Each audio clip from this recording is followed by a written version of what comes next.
भारत हा विविधतेने नटलेला देश आहे. देशात अनेक भाषा, संस्कृती आणि श्रद्धा पाहायला ऐकायला मिळतील. याचबरोबर भारतात अशाही काही गोष्टी आहेत ज्या रहस्यमय आहेत. अनेक गोष्टी अणुउत्तरित आहेत, तर काही ठिकाण, जागा रहस्यांनी, विज्ञानाच्या गोष्टींनी भरलेल्या आहेत.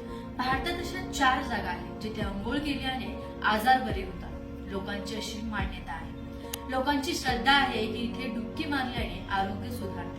असे म्हणतात की इथे स्नान केल्याने रोग तर दूर होतातच, पण दीर्घकाळ चालणारे विकारही दूर होतात. चला तर मग जाणून घेऊयात या 4 जादुई ठिकाणांबद्दल. नंबर 1, भीमकुंड. भारत हा रहस्यांचा देश आहे. येथे पौराणिक काळात असे अनेक गूढ रहस्य आहेत ज्याचं कारण अजूनही वैज्ञानिक शोधू शकलेले नाही. यापैकीच एक म्हणजे भीमकुंड. मध्य प्रदेशातील छतरपूर जिल्ह्याच्या बजना गावाजवळ स्थित भीमकुंड पाण्याचा नैसर्गिक स्रोत आहे. हे पाणी स्वच्छ आणि पिण्यायोग्य आहे, पण आजपर्यंत मोठमोठे वैज्ञानिकही याचं कारण शोधू शकलेले नाही की या कुंडात पाणी येते कुठून. आश्चर्यकारक बाब म्हणजे या क्षेत्रात पाण्याचा दूर दूरपर्यंत कुठलाही स्रोत नाही. जर दुष्काळ पडला तरीही या कुंडातील पाणी कमी होत नाही. असं देखील म्हटलं जातं की जेव्हा कुठलीही नैसर्गिक समस्या उद्भवणार असेल तेव्हा कुंडातील जलस्तर आपोआप वाढून जातो आणि लोक या संकेताला समजून पहिलेच सतर्क होतात. स्थानिक लोकांच्या मते कुंडातील पाण्याचा कितीही वापर केला तरी पाण्याचा स्तर सामान्यच राहतो. साधारणपणे थांबलेलं पाणी खराब होऊन जातं, पण भीमकुंडातील पाणी इतकं स्वच्छ आहे की लोक याचा वापर पिण्यासाठीही करतात. एवढंच नाही तर तिथे स्थित असलेल्या लोकांची अशी मान्यता आहे की या कुंडात स्नान केल्याने कोणताही आजार असो तो नष्ट होतो. या भीमकुंडाचा उल्लेख पुराणांमध्ये देखील मिळतो. मान्यता आहे की अज्ञातवासादरम्यान एकदा भीमला खूप तहान लागलेली होती आणि त्याला कुठेच पाणी मिळालं नाही. त्यामुळे त्याने आपल्या गदाने एक खड्डा खोदला जिथून पाणी आलं आणि याच प्रकारे या कुंडाची निर्मिती झाली. त्यामुळे या कुंडाला भीमकुंड या नावाने ओळखलं जातं. रहस्यमय असल्याने लोक या कुंडाला तीर्थ मानतात आणि याचं दर्शन घेण्यासाठी येतात. नंबर 2, पुष्कर तलाव. राजस्थानमध्ये वसलेले पुष्कर जगभर प्रसिद्ध आहे. येथे ब्रह्मदेवाचे एकमेव मंदिर आहे. पुष्करचा उल्लेख रामायणासारख्या पवित्र धार्मिक ग्रंथात देखील आहे. या पवित्र तलावात स्नान केल्याने शारीरिक रोगांपासून मुक्ती मिळते अशी प्राचीन काळापासून येथील लोकांची श्रद्धा आहे. येथे स्नान केल्याने कॅन्सर देखील बरा होतो असाही लोकांना समज आहे. चला तर मग जाणून घेऊया तलावाची निर्मिती कशी झाली. पुष्कराचे सर्वात खास वैशिष्ट्य म्हणजे संपूर्ण भारतातील एकमेव ब्रह्मदेवाचे हे मंदिर आहे. सृष्टीचे निर्माता, पालनकर्ता ब्रह्मा, विष्णू आणि महेश यांना मानले जाते. भगवान विष्णू आणि महादेवाची अनेक मंदिरे जगभरात आहेत, परंतु ब्रह्मदेवाचे एकमेव मंदिर असणे अनेकांसाठी रहस्याचा विषय आहे. ब्रह्मदेवाचे संपूर्ण विश्वात एकच मंदिर असण्यामागे एक पौराणिक कथा आहे. पुराणानुसार एकदा ब्रह्मदेव हातामध्ये कमळाचे फूल घेऊन आपले वाहन हंसावर बसून अग्नियज्ञ करण्यासाठी योग्य ठिकाणाची शोध घेत होते. तेवढ्यात त्यांच्या हातामधील कमळाचे फूल एका ठिकाणी पडले. फूल पृथ्वीवर पडताच तेथे 3 तलाव तयार झाले. त्या 3 तलावांना ब्रह्मपुष्कर, शिवपुष्कर आणि विष्णू पुष्कर असे मानले जाते. याच ठिकाणी ब्रह्मदेवाने अग्नियज्ञ करण्याचे ठरवले.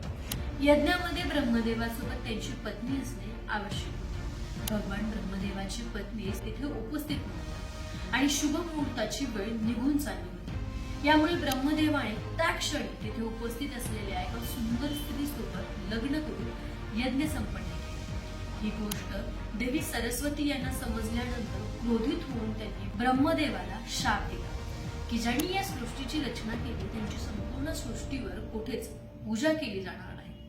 पुष्कर सोडून इतर कोणत्याही ठिकाणी ब्रह्मदेवाचे मंदिर नसेल. याच शापामुळे ब्रह्मदेवाचे एकमेव मंदिर पुष्कर येथे आहे. नंबर 3, मणिमहेश. या ठिकाणाबद्दल तुम्ही कधी ऐकलं आहे का? इथे एक खूप सुंदर तलाव आहे जिथे डुबकी मारली की आरोग्य नीट होते. इथल्या लोकांना असा विश्वास आहे की इथल्या पाण्यात डुबकी मारल्याने स्नायू मजबूत होतात, शिवाय शारीरिक जखमाही भरून निघतात. मणिमहेश कैलास पर्वतावर स्थित आहे. हे ठिकाण हिमाचल प्रदेशात आहे. हिमाचल प्रदेशातील चंबा जिल्ह्यात समुद्र सपाटीपासून 4000 मीटरपेक्षा जास्त उंचीवर मणिमहेश तलाव अस्तित्वात आहे. शिवाचे आभूषण म्हणून ओळखल्या जाणाऱ्या या तलावाला मान सरोवर तलावासारखे महत्व आहे. या तलावावर जाण्यासाठी पर्यटक आणि यात्रेकरूंना सुमारे 13 किलोमीटर चालत जावे लागते. या प्रसिद्ध तलावाशी एक नव्हे तर अनेक कथा संबंधित आहेत. दंतकथेनुसार असे मानले जाते की देवी पार्वतीशी लग्न केल्यावर भगवान शिवने हे तलाव तयार केले. आणखी एक कथा अशी आहे की येथे ब्रह्मा, विष्णू आणि महेश यांचे स्वर्गीय स्थान होते. दुसऱ्या आख्यायिकेमध्ये हा तलाव शिव तपश्चर्याशी संबंधित दिसतो. मणिमहेशचा शाब्दिक अर्थ शिवाचे आभूषण आहे. म्हणूनच हा तलाव शिवाच्या अलंकाराच्या नावाने देखील लोकप्रिय आहे. नंबर 4, गंगनानी. गंगनानी हे छोटसं गाव उत्तराखंडमध्ये आहे.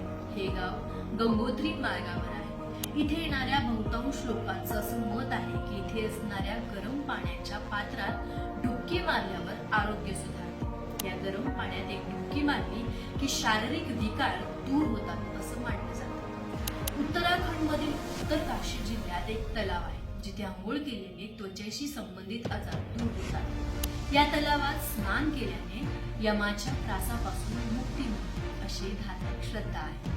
या तलावाच्या पाण्यात सल्फरचे प्रमाण खूप जास्त असल्याचे सांगितले जाते. यामुळे या तलावात स्नान करण्यासाठी चारधाम यात्रेला येणाऱ्या भाविकांची मोठ्या प्रमाणात गर्दी जमते. उत्तरकाशी जिल्हा मुख्यालयापासून 50 किलोमीटर अंतरावर असलेल्या गंगोत्री राष्ट्रीय महामार्गावरील गंगनानी येथील गरम कुंडाचे स्वतःचे एक महत्व आहे. प्रवासी जेव्हा गंगोत्री यात्रेला येतात तेव्हा ते गरम कुंडात नक्कीच स्नान करतात. येथे प्राचीन काळापासून सल्फर आणि गंधकाने भरलेले गरम पाणी पर्वतांमधील नैसर्गिक स्रोतांमधून बाहेर पडत आहे. या पाण्यात औषधी गुणधर्मही आहेत. जर एखाद्या व्यक्तीला त्वचारोग, दाद किंवा खाज येत असेल तर या पाण्यात अंघोळ केल्याने रोग बरा होतो. यात्रेच्या काळात गंगनानीच्या गरम पाण्याच्या झऱ्यात या दिवसात बरीच गर्दी असते. गंगनानी येथे 2 गरम तलाव आहेत.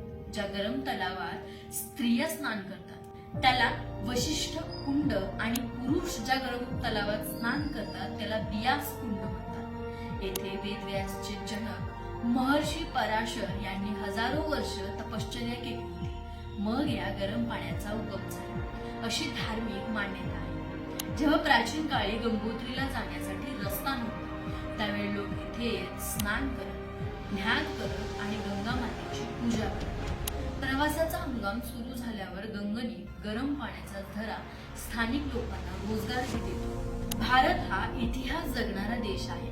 भारतात पुराणांमध्ये घडलेल्या घटनांचे पुरावे आजही आपल्याला पाहायला मिळतात. रामायणातील जटायू वध असेल किंवा नाशिक मधील पंचवटी वन असेल, या गोष्टी आजही भूतकाळात घडलेल्या घटनांची प्रचिती आपल्याला देत असतात. रामायण महाभारतातील मनुष्यरूपी देवांनी केलेले चमत्कार आजही घडतात. महाभारतात पांडव होते तर रामायणात राम लक्ष्मणाची जोडी होती. रामायणात बांधलेला रामसेतू खरंच बांधला होता हे नासानेही मान्य केले आहे. असेच काही चमत्कारिक कुंड, जलाशय आजही आहेत जिथे अंघोळ केल्यानंतर अनेक असाध्य आजारांवर मात केली जाऊ शकते. अशा या 4 जादुई कुंडांबद्दल आपण आज सविस्तर माहिती घेतली. तुम्ही यातील कोणत्या कुंडाला भेट दिली आहे का? कमेंट करून नक्की सांगा.